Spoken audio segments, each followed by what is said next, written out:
আসসালামু আলাইকুম। লোপা কিচেনে আপনাদের সবাইকে স্বাগত জানিয়ে আজকের রান্না শুরু করছি।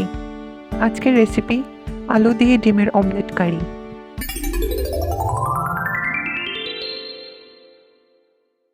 অমলেট কারি রান্নার জন্য প্রথমে ডিমটাকে ভেজে নেব।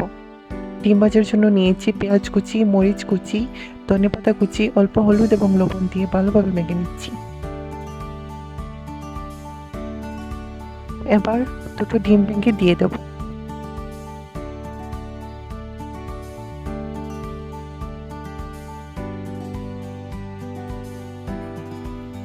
ডিম ভালোভাবে মিশিয়ে নিয়েছি, এবার বেছে নেব। আমি এইভাবে ছোট ছোট করে বেছে নিচ্ছি, আপনারা চাইলে আর একটু বড় করেও ভাজতে পারেন।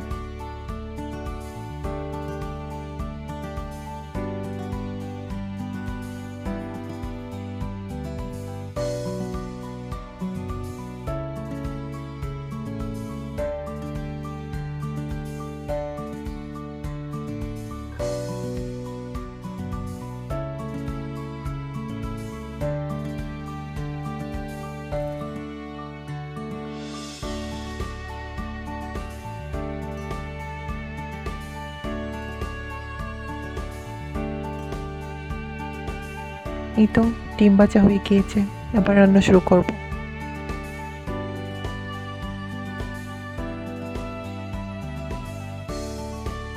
পাত্রে পরিমাণ মতো তেল দিয়ে দেবো গ্রেট করে রাখা রসুন।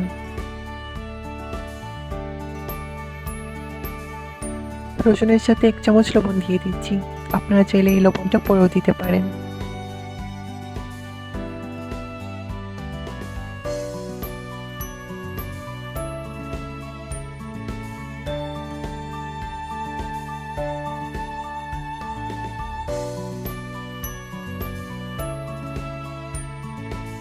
রসুন ভাজা হয়ে গিয়েছে, দিয়ে দেবো আলু। আলু এবং রসুনকে খুব ভালোভাবে মিশিয়ে নিতে হবে।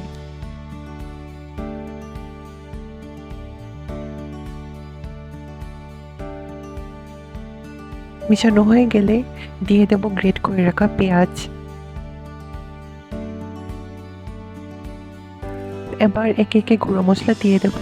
দিচ্ছি আধা চামচ থেকে একটু কম হলুদের গুঁড়ো, আধা চামচ মরিচের গুঁড়ো এবং আধা চামচ ধনিয়া গুঁড়ো, অল্প মেথি দিয়েছি আর অল্প গরম মশলা গুঁড়ো দিয়েছি। এবার ভালোভাবে সবকিছু মিশিয়ে নেব।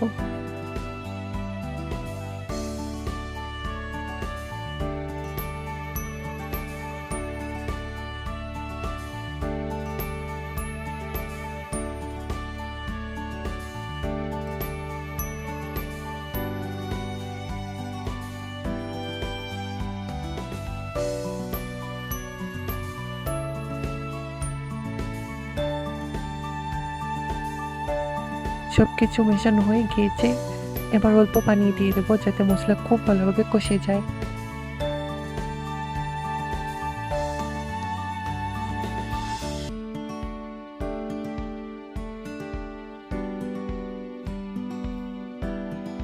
মশলাটা যেন খুব ভালোভাবে কষা হয় সেজন্য কিছুক্ষণের জন্য ঢেকে রেখে দেবো।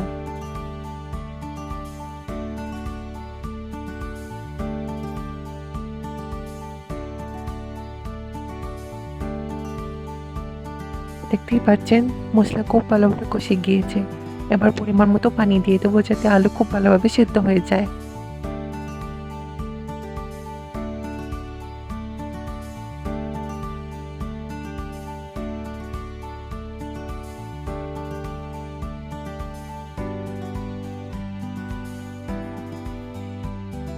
দেখে নেব আলু সেদ্ধ হয়েছে কিনা।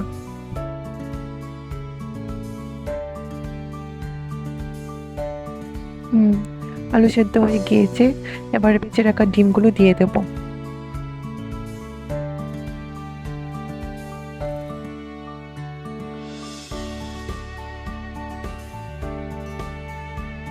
দিয়ে দেবো দুটো কাঁচামরিচ,